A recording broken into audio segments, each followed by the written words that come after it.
Good evening, everyone. On behalf of the Climate School here at Columbia University, I want to welcome you to our discussion entitled Building Resilient Food Systems.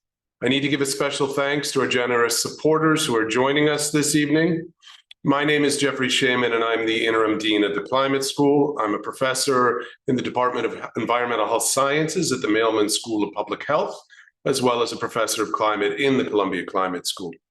My own work focuses on climate variability and dynamics, infectious disease and health processes, and the intersection of those two, that is, the effects of climate on human health and infectious agents. Tonight, we're going to focus on the future of global food security. Hundreds of millions of people around the world are impacted by breakdowns in the global food system.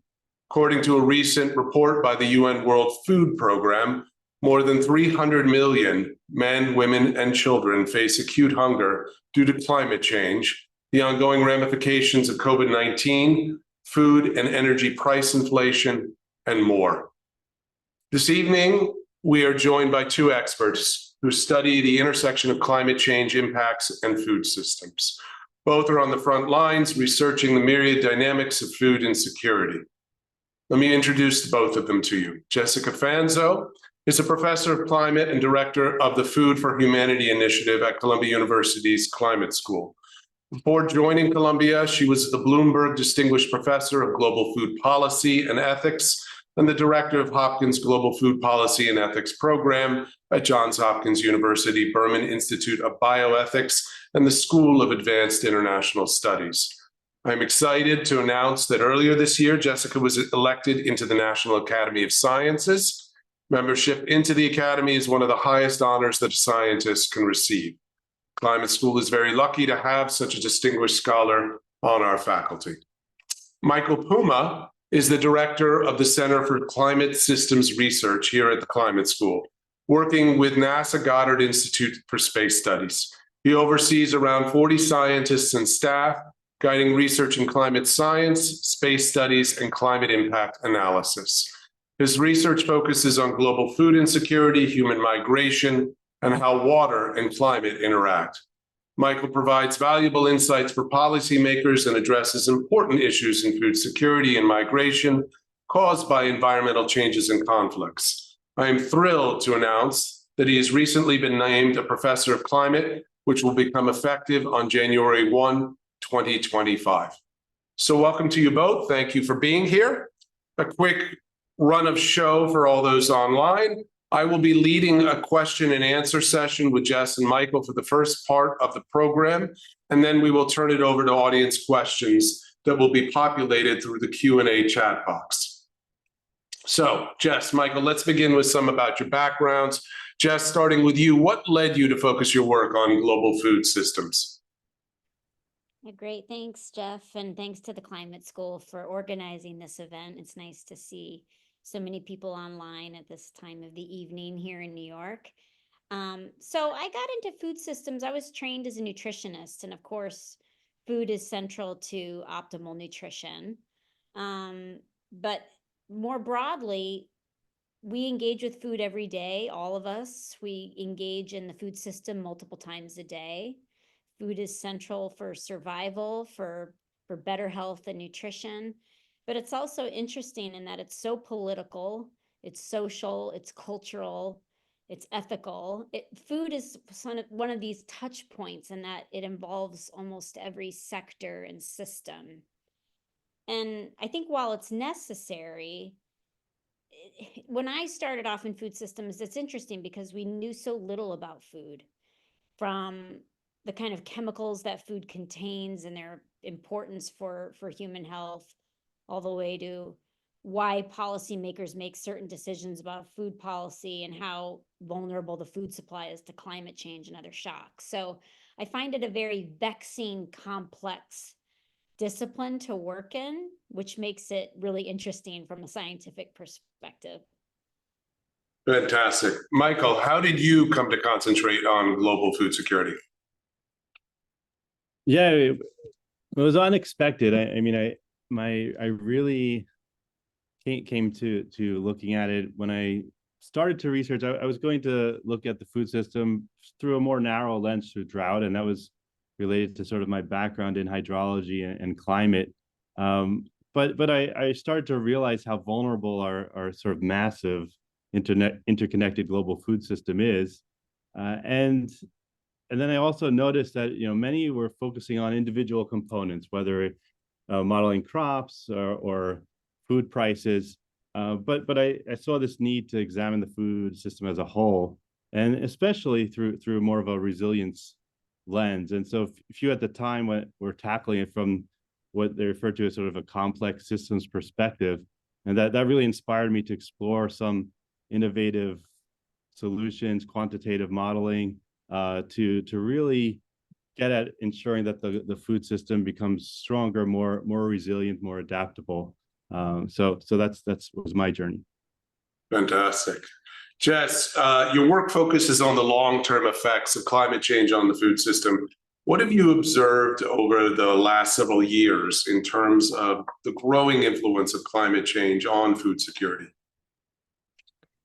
Yeah, well, I think that you know, we have a lot of data and modeling to suggest that a warmer world will be difficult for food systems.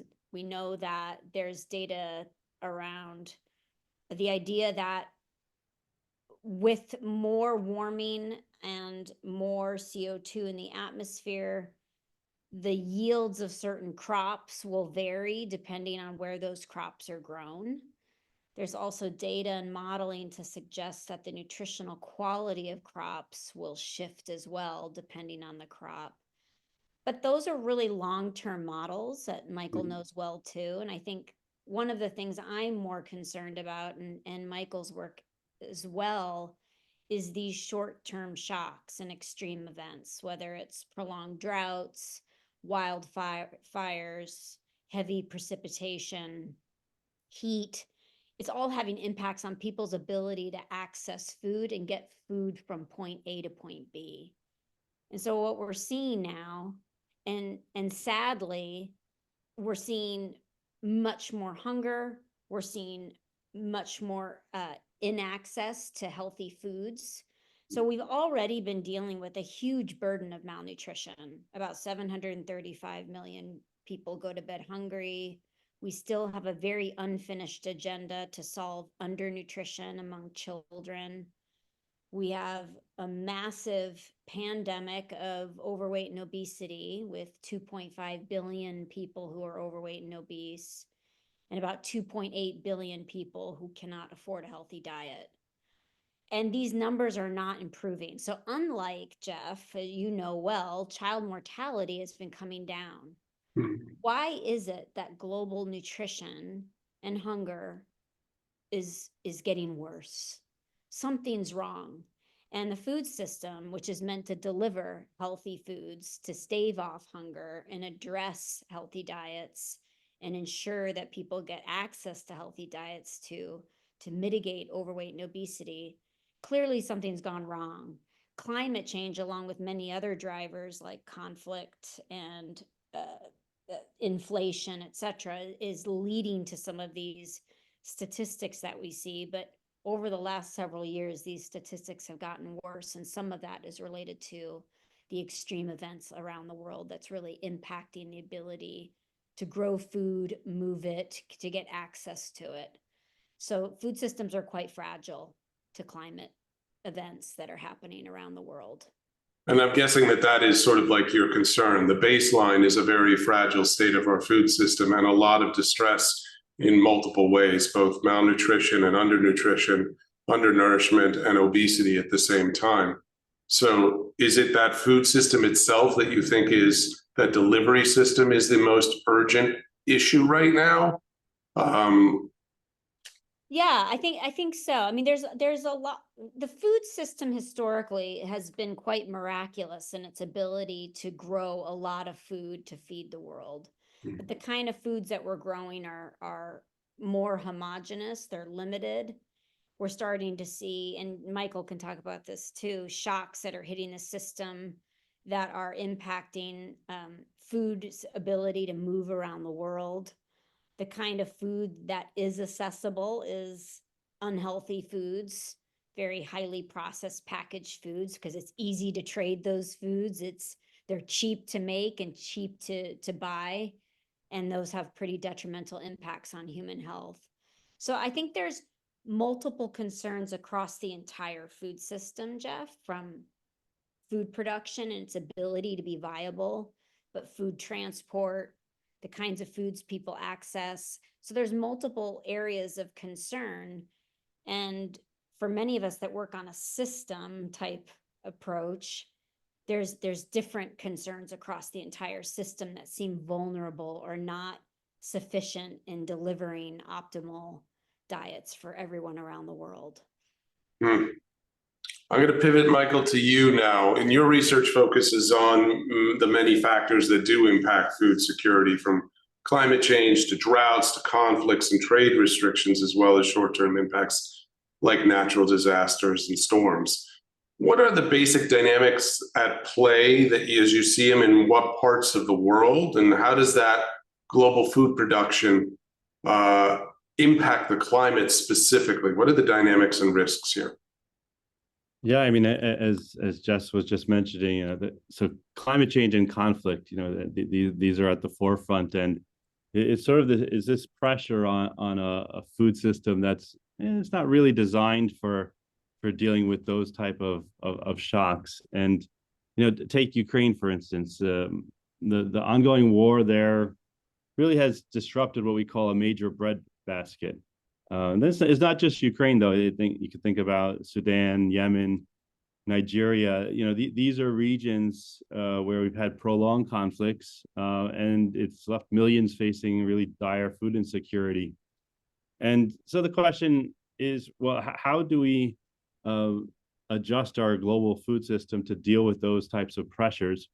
I think one really interesting work that came out of the University of Oxford, some of our colleagues there, was sort of mapping out globally, port by port, the main types of risk that are existing in those ports around the world, whether it's geopolitical risk, whether it's climate risk, and other types of hazards. So that's understanding that risk landscape really allows us to come up with strategies, I think, to avoid or first, it helps us understand the dynamics. And when we understand the dynamics, then we can come up with strategies to alleviate some of these concerns.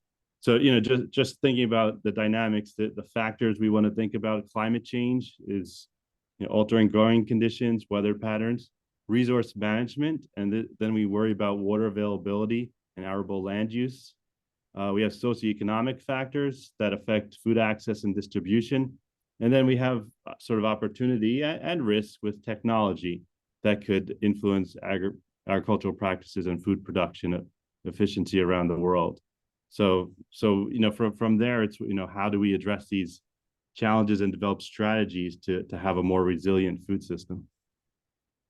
Sounds like a very complicated landscape of factors that actually can contribute to food insecurity that one has to keep an eye on. Jess, in that vein, who are the most insecure and nutritionally vulnerable to food system failures, and what are the consequences of that vulnerability to their health and well-being? Yeah, I think there's various populations that can become vulnerable to food security or are grappling with food insecurity. Of course, poverty is a big driver of food insecurity, and we see significant poverty in some regions of the world, stymied in places like rural sub-Saharan Africa. But we also see food insecurity here in New York City. And so there's a real disproportionate burden, particularly on households of low income. But there are certain populations that are biologically more vulnerable. Women tend to be more vulnerable at certain periods of their life, particularly during pregnancy and lactation. Young children, they have high nutrient needs, high food needs for growth and development. So children are often vulnerable. And of course, geography matters a lot. People living in what they call geographic poverty traps, places that are susceptible and vulnerable to an inability to have food that is available all year round or healthy food that's accessible because of supply chain shortages. So some places in the world have disproportionate food insecurity. Of course, conflict, displacement can lead to more food insecurity. So there are key pockets around the world with every country impacted by food insecurity. And this was happening long before the climate crisis. So food systems have not been sufficient in delivering food to everyone in a just way. But in terms of the future, do you see some areas, some types of shifts that are predictable in your mind as to where there are going to be populations that may be more vulnerable in the future? I think we'll see continued food insecurity in places like Africa. Hunger is actually rising in Africa, where it's been coming down in South Asia overall as a region. I think climate change is going to make that harder in some parts of sub-Saharan Africa, particularly with some of the crop models suggesting that yields would decline in sub-Saharan Africa. So it'll be really important to invest in agriculture because these economies are very dependent, and agriculture dominates those economies. So how do we transfer technology and innovation across agriculture onto the continent? I think urban areas will also see pockets of food insecurity where you have big urban dwellings without sufficient services and access to safe drinking water and healthy food, like in India and some parts of China, where you have huge swaths of people moving into cities and the infrastructure is not in place. So yeah, and you know, it begs the question as of to why aren't food systems more resilient to be able to handle the ability to move food around the world in an equitable way. And we can talk about that. Well, I guess my question will go into sort of this resilience issue here, which is that if we're going to make them more resilient, what kind of investment do we actually need to see? And what kind of research will we need to have in order to improve the food system so that we can safeguard them both now and in the future? I open that to both of you, really. I mean, maybe I can start, Michael, just with, I think we didn't really bring up this notion that while we talk about food systems being hit by shocks and not being very resilient, food systems are contributing to the climate crisis as well. We need to ensure that food systems are much more sustainable and much more friendly towards the climate. Right now, food systems contribute about 30% of total greenhouse gases, biggest user of freshwater resources, biggest polluter of waterways, largest contributor to biodiversity loss. A lot of that has to do with the kinds of foods we produce, how we produce them, and the kinds of diets we're demanding. So it's not just ensuring that food systems are resilient to climate shocks, but it's also ensuring that food systems, we're moving towards more sustainable management of our food systems. I don't know if, Michael, you want to talk about some of the ideas of ensuring those food systems are more resilient and sustainable. Yeah, I mean, it's a challenge, as you said. Like, it was a Nature Food study that said about 34% of global greenhouse gas emissions are from our food systems, from agriculture to consumption, including the transportation of food. And it's really difficult, right? Because we want to maintain the production level, but also reduce the impact on the environment. So, like with any sort of large scale activity, you have environmental impacts. And the challenge for us is to try and find ways to lessen that impact without destabilizing the system.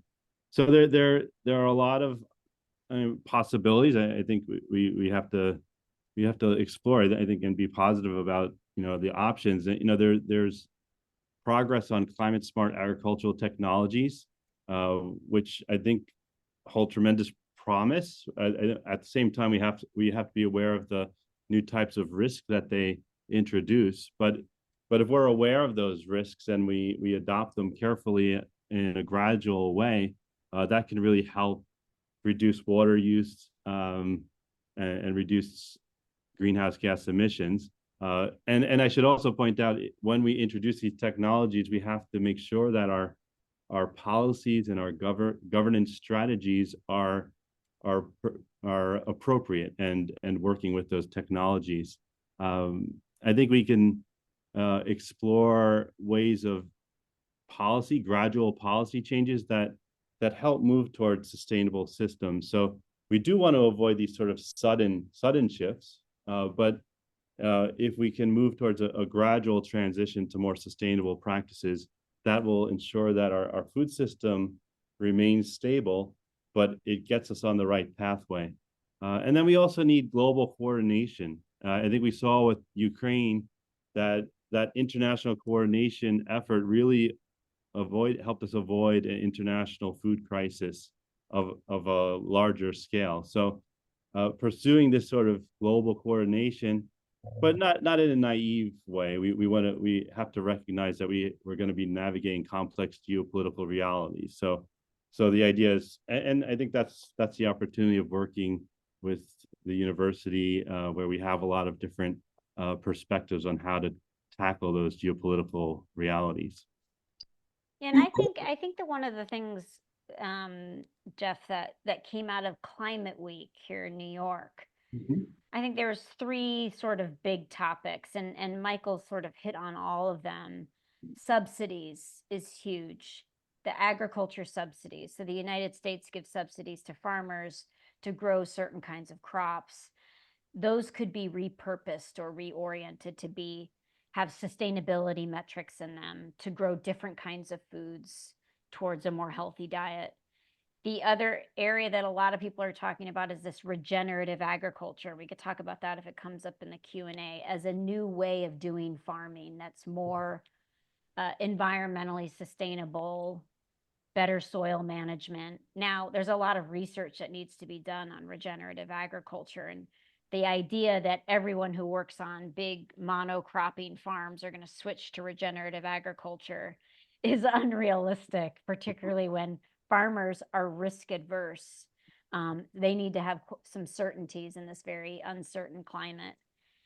And the last big issue that was talked about a lot during Climate Week that is sort of the juggernaut is livestock. Yeah. How do we deal with the livestock issue? Big emitters of methane, a toxic greenhouse gas. There's a ton of animals being raised every day to feed a growing demand for animal source foods. It is really the big issue that has a lot of divergent views, but one that we need to somehow start to move towards a more, a new way of thinking about animals in the world. Tech is going to be part of the solution, like alternative lab-grown meats, but it's not going to be everything. So I feel that there's so many solutions across food systems, on the supply side and production side, to changing the demand, better information, better knowledge. It's just a lot of them have not been done at scale. They've been done at a city level, or maybe a country's taken on a certain food policy. But I mean, typically, as the 3 of us would all agree, we always need more research on these things. But there's not been a silver bullet sort of solution. We need a whole range of policy and interventions to be able to grapple with changing the food system towards a more positive, transformed system. So if I were to ask you, and actually I'll come back to you, Michael, you mentioned both of you mentioned sustainability metrics and sustainable agriculture. Could you give some examples of what that might look like so the audience can know what exactly would sustainable agriculture look like if we were to go forward? Either one of you. Yeah, I just wanted to pick up on one of the points Jess made, because she mentioned, like, we have the Farm Bill, and we already have government subsidies in the food system. So it's not like we're requiring new government intervention. It's just sort of shifting the way we support agriculture. And I think that's a really great point to get more people on our side, right? This is something we can do. So yeah, to your question, Jeff, on specifics, in terms of metrics, we have a lot of expertise here at Columbia University on developing crop models to understand their yields under different climate scenarios. So these help you get towards helping farmers make more informed decisions. So this is that sort of climate resilient agriculture. Other work, I think, to get towards sustainable systems, and this is sort of from the global perspective, is to understand those global food trade dynamics. And this is about, how does, say, take the United States, a major food producer. Some of our food is produced for domestic consumption, some is for international trade. And understanding that relationship, so we have models of international trade, we have models of price shocks. So we know there were disruptions due to COVID, due to the Ukraine crisis. So our tools are helping us navigate the food system vulnerabilities and make them less vulnerable. We could think about AI, environmental monitoring. There are opportunities there. For example, AI can help us enhance food system resilience, optimizing supply chains, but at the same time making sure they're stable. Last thing, which I just find fascinating, is that we're trying to understand the international setting. So we recognize that there's a competitive international environment, and we're having strategic players in that environment. So that's sort of some of the cutting edge work that we're doing, understanding behavior in these complex international environments. Yeah, I think there's also a whole range of sustainable practices that can be done on farm, reducing food loss as food is harvested, better soil management. That could be intercropping with legumes if you have grain crops. It could be diversifying the kind of foods that a farmer grows. There's a lot of momentum now around what are called opportunity crops, or what were traditionally called neglected, underutilized species of these different crops that are grown around the world, mainly among subsistence smallholder farmers or indigenous peoples. Some of these crops are being modeled to show that they're quite climate resilient, good for soils, good for health. So there's a whole range of work happening on the vision for adapted crops and soils out of the U.S. State Department on these opportunity crops. So we don't just focus on maize, rice, and wheat. There's a lot of solutions that can be on farm, Jeff. The big thing that I've been working on lately is this whole food loss and waste. About 30% of all food is lost and wasted in the world, which is incredible, right? So much can be done. At the food conference that you hosted, somebody from Africa, or one of the agencies in Africa, quoted it as 40% for the African continent. Yeah, it's remarkable. Incredible. And depending on where you are, a lot in the United States, a lot of that waste is at the household and the retail levels. In some parts of the world, a lot of the loss is on farms. So a lot of technologies can be integrated to reduce that loss and waste. So there's a big push on that as well. And what about, you talked about some of these more climate resistant crops that are grown by subsistence farmers that aren't wheat, maize, and corn, or rice, maize, I said corn, rice, maize, and wheat. There we go. But what about crop diversity, and what about genetic diversity of crops? Is this a threat to our food systems that we're so heavily reliant on just a few staples to provide so much of our calories, and also that those themselves may not be that genetically diverse? Michael, do you want to start? Oh yeah, I mean, I think that's a huge concern in the sense that we're concerned about, when you have huge monocultures, this limited genetic diversity, you become more vulnerable to to crop disease or pests, and when we think about this from a systems perspective, one of the things is that you have diversity in your system. The diversity protects you from having a disruption that spreads rapidly throughout your system. So that's the sort of fundamental understanding that we understand for many systems, and it's so acute in the global food system where we have these huge monocultures. So again, coming back to this idea of finding levers in the already existing government programs or subsidies, there are ways to promote or move away from larger farms, monocultures, sort of gradual transitions away from those practices which we know are presenting a major risk in our food system. I mean, a perfect example is Panama disease that's affecting the Cavendish banana and has been for the last several years. Banana is such a great example where we have hundreds of varieties of bananas, some found in the South Pacific, and they have very different nutritional content, some having very high vitamin A, but we've decided to like double down on the Cavendish banana, and it's, this fungus, this Panama disease fungus, is wreaking havoc on the global crop.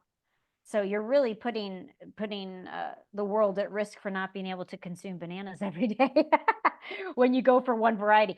But it really, I mean, it's sad because we have so many varieties of different foods around the world, and they all have different characteristics, as Michael had said, nutritional content, resistance to wind or drought or different other agronomic qualities. And when we lose that, a lot of these varieties have been, they're extinct, they're gone forever. Yeah. So things like the Svalbard Bank that is putting the 64 major crop commodities into a vault in Norway for safekeeping and all of its varietals, that's really critical. And they call it the apocalyptic vault for like the day when humanity is no longer able to feed itself, but it's saving all these seeds in this vault for safekeeping for future generations, which is really important. All right, so we have some seed banks that we can hold around the world to preserve. And they are all over the world. And they are all over the world, yes. But what about, and you alluded to this a bit, Michael, data? How do we use data to better inform our ability to mitigate threats and promote global food security? You talked a bit about trade. Are there some other levers to pull within that? Yeah, I think data it's tremendous opportunity, and we're seeing with the sort of emergence of these new capabilities that are available, ChatGPT, Claude AI, all of these chatbots, they're really allowing us to accelerate our understanding of systems. And so for me, it's a really big opportunity where we can accelerate our understanding of our food systems, how food is distributed, the vulnerabilities that exist, because we can essentially, we could harness existing data, we could collect new data, and we can build models more quickly to understand risk. So I think we can do things like making some of these tools accessible to some of the stakeholders. It's important, and I think especially the university one of its missions is to spread knowledge, so train people both in the private sector, in the public sector, both in the US and globally, to use these tools more effectively, because we can use these AI tools to understand market disruptions, threats to trade patterns, things like that. And I did say before that we also don't want to do this in a naive way. We have to make sure that we sort of map out the risks that exist when you start to use new technologies and to sort of mitigate those risks. And I guess one key point, and this is sort of just a general point, it's not just about having the data, it's about interpreting that data and how we act on it. And that gets into the connections with policy and government and things like that and society. So we want to bridge I guess the gap between our cutting edge technology and make sure that we sort of share it equitably around the world with different stakeholders in the food system. Fantastic. Well, let me ask about a slightly different thing, which is there's sometimes a tension between agriculture and preserving the natural landscape as is, right? And certainly in places like the climate school, many other environments, there's concern about rainforests, temperate forests, prairie lands, the effects of livestock and agricultural development on preserving those. We know a lot about the deforestation that's going on in the Amazon. How do we protect the environment from the impacts of the food systems while respecting the need that we have to feed ourselves? What do we need to do differently here to manage this? I mean, to me, it'd be good to hear what you think, Michael. I mean, we grow food on about somewhere between 40 and 50% of the Earth's surface, and we can't extensify into new lands, and particularly where you see that extensification is in forestscapes because they're biodiverse, rich, we've got good soils. Some of this degraded pasture land is where livestock could continue to be an important part of these prairie systems. But the extensification is the biggest concern. So how do we grow food in a more sustainable and productive way on the land where we're growing that food currently and not extensify? So you'll often hear terms like sustainable intensification. How do we intensify in those lands that we're currently growing food in a more environmentally sustainable way? So there's a lot of work on that. So to me, the key is really not extensifying, particularly the Amazon. If we lose the Amazon, that's considered one of the tipping points, right? And it's not only for climate, protecting us from climate change and biodiversity, but it's still home to many indigenous peoples in the world. Some of the highest number of indigenous peoples are living in the Amazon and all of the creatures that they have a kinship with. If we lose that, we've sort of lost humanity in a sense. We couldn't protect the Amazon, one of the most important landscapes on the planet, for so many reasons. But we're seeing livestock is the biggest contributor to that deforestation, along with oil seeds. That's soy and palm and other things into these forestscapes. So it's key that we don't extensify. And the question is what can we do on the land that we have to manage it well while feeding a growing world?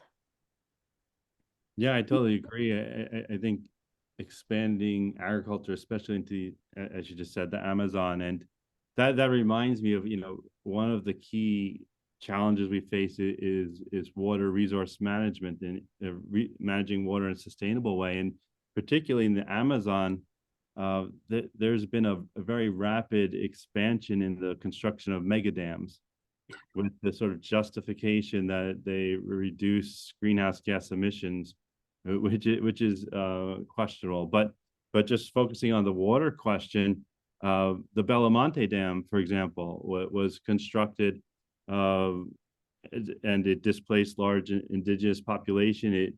It led to a drying out of large portions of the forest, and the justification is, well, we need this for agriculture, we need this for economic development. And I think it's sort of a false dichotomy that either you build a mega dam or nothing. And there are other more creative solutions that could get us towards sustainable agriculture, that could get us to economic development. And we have to avoid these sort of big, large scale projects that have so many negative consequences. And just to add, maybe beyond the water management aspect, if I think Jess mentioned regenerative agriculture. We could also think about subsidies for agroecological approaches that work with natural ecosystems. These require research and experimentation, but I think there's a lot of opportunity there. And then you're still working with the farmers and the local communities to give them opportunities to move forward. Yeah, All I right. think the river thing is interesting though, Jeff, because just like Michael said, there are these dams being built all over the world, and it's changing the whole flows of rivers. And we do work in the lower Mekong in Cambodia, and because of all the dam infrastructure up in China and Laos, it's completely changing the Mekong flows. And this is having implications on food security. People can't fish as much from these rivers. So the water and food story goes together often, particularly in these places where people are very dependent on the landscape in which they live and get food from that landscape. Fantastic. Well, not so fantastic, but one more of a many number of issues that we have to deal with. All right, so we're gonna turn to audience questions in a moment. And I want to ask before we do, can each of you tell us one key point that you hope everyone in the room or on Zoom, as it were, can take away from tonight's discussion? Michael, I'll start with you. Oh, yeah, great. And I guess the way I was the takeaway I think is important. I would say, like, throughout history, the leaders, if you go from Napoleon to Mao to even Henry Kissinger, they've recognized the immense power of food, and their approach was often control food and you control the people.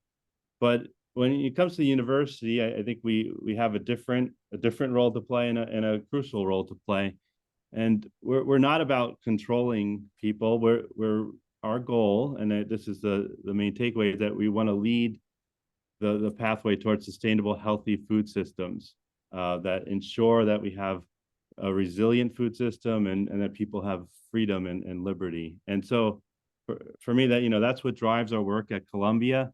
We're working on sort of next generation modeling. One example, we're working on an early warning system for food insecurity. We're also working on a Richter scale for food disruptions to help us, just like we understand the magnitude of earthquakes, we're trying to understand the severity of food crises.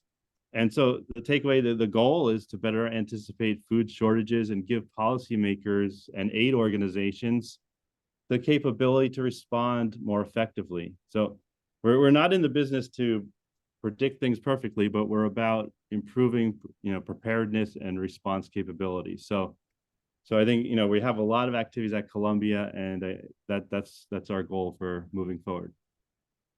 Jess, you have one takeaway?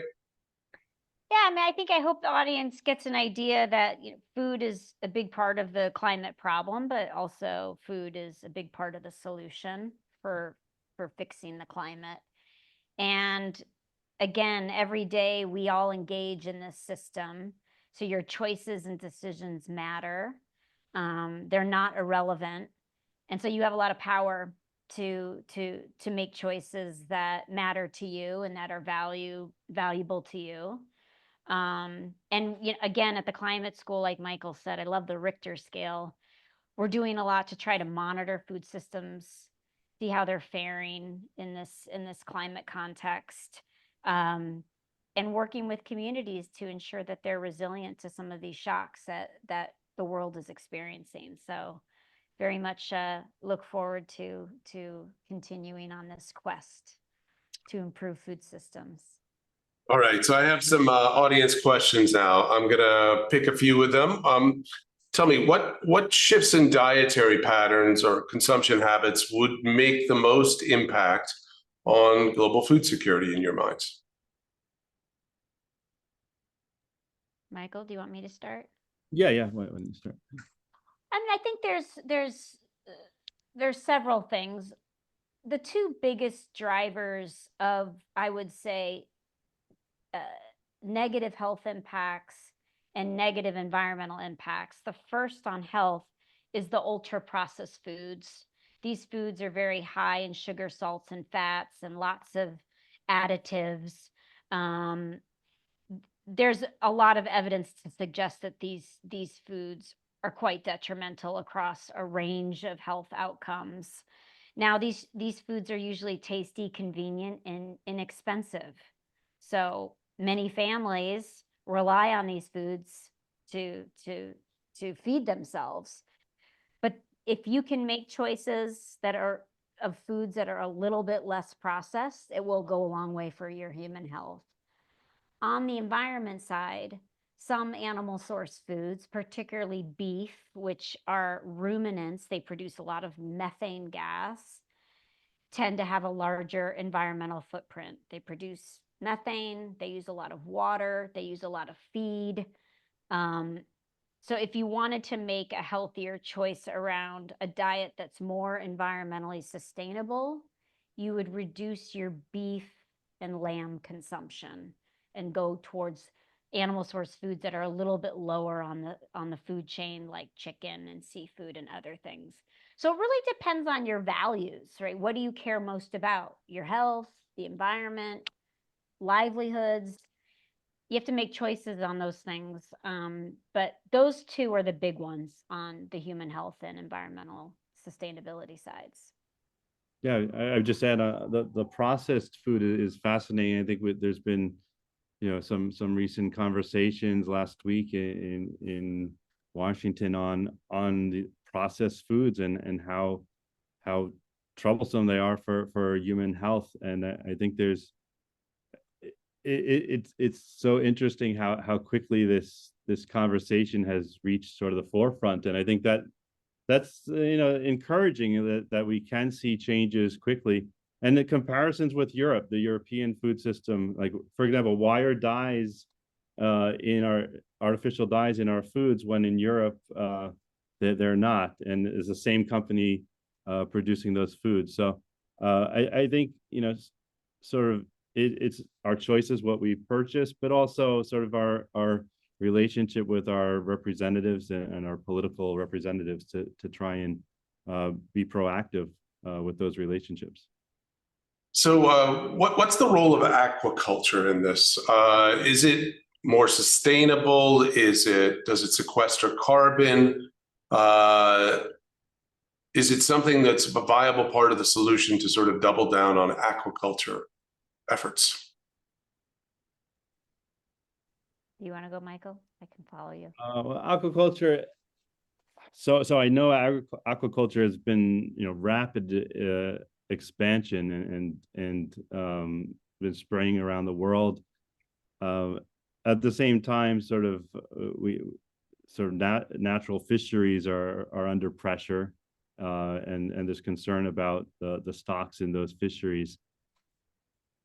I don't have any specific recommendations on. I think it's going to be a part of our food system moving into the future. I think similar questions to what we are worried about with monocultures on the land. I think we have to be concerned about similar issues with having low species diversity in a very confined area. So I think there's potential, but we have to do it in a careful way. Yeah, I mean, it's interesting because aquaculture has surpassed wild caught fish this year as far as production. But just so I don't think we have a choice. I think aquaculture is going to have to stay because we are overfishing. Wild fisheries are really under constraint, but aquaculture, some systems are more sustainable than others, but aquaculture is sort of known for polluting local waterways, excess nutrients coming from fish feed, use of antibiotics and chemicals in these aquaculture systems. So there's pushes to ensure that these aquaculture systems are moving towards more sustainability. And there's good examples in countries where you have more sustainable practices than in others. But it's something that I think we're stuck with because the demand for seafood is going up. And wild caught fish is constrained, and we're going to need some other kind of solution. So how do we ensure that these systems are more sustainable? And I wonder if we could get ahead of the curve here, because I think there's a more people are aware of the set of challenges that we face with these very industrial scale systems. So sort of a positive spin on that is we understand the concerns around these systems. So if we can enact best practices more rapidly, that would help the situation. All right. So another Zoomer, we'll call it, talks about Marcus Samuelson's recent article in the New York Times. Did you guys see this? Either of you? Well, you know who Marcus Samuelsson is. He's a very famous chef. He grew up in Sweden. He's ethnically from Ethiopia, and he was talking about how something you alluded to, Jess, which is there are these grains in Africa, millet, sorghum, teff, fonio, that can be accelerated and that they would actually help with the climate crisis. Do you think that would indeed be the case? Would it be economically viable to do this? And do you think it would, in fact, help us be both more resilient and have the co-benefit of benefiting the climate system if we were to have a heavier adoption of millet, sorghum, teff, et cetera? Yeah, I think it's a really interesting area of work. And there's been a lot of people working on these traditional crops for a long time. And in Africa, maize and rice are grown in many places, but they are colonial crops. They were introduced by the colonizers. Teff, millet, sorghum are indigenous to the continent. And while you see people still consuming those foods, they're considered poor crops. Poor households consume those crops. The more aspirational crops are certain varieties of rice. The rice has to be white. And, there's aspirations around the kind of grains people consume. But in my mind, like with aquaculture, I think Africa's not going to have a choice. If you look at some modeling by our colleague Jonas Jägermeyer at Columbia, he shows that in those latitudes where Africa is growing maize, they're going to see declines of the ability to grow maize at the yields they need under certain climate change scenarios. So they're going to have to be thinking about what can they substitute for.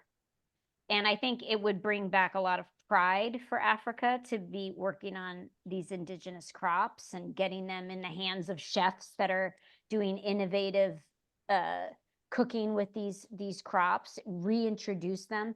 There's a really good story in Kenya, which has something like 200 traditional leafy greens. They became very marginalized and considered poverty crops. And through some innovation and support, women started to grow them in peri-urban areas again. And the large grocery stores, Nakumatt in Nairobi, started to purchase from these women. And all of a sudden, middle-class Kenyans who haven't seen these leafy greens since their grandmother cooked them down back in the Shamba on the farm, they were seeing these leafy greens in the stores, and they became sort of these superfoods.